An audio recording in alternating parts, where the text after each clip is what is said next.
that's a very masculine sounding bird. What the f- Oh God! What's up?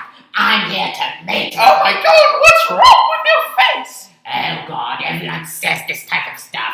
I am a bird, okay? You're no bug. You're a blobfish. Let me tell you about my backstory, so you understand it a bit. I was born to two parents of different species. Not that your closed mind can think of that. My mother carried a blobfish and flew around. She was going to eat him. So she was flapping and carrying around. And then she laid an egg. Oops, and it landed in my father's mouth. And then I was born a bird slash blobfish. A blob bird, okay? So,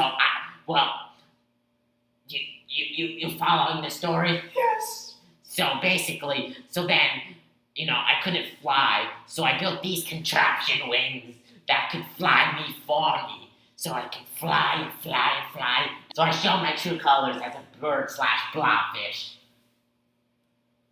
Oh my God.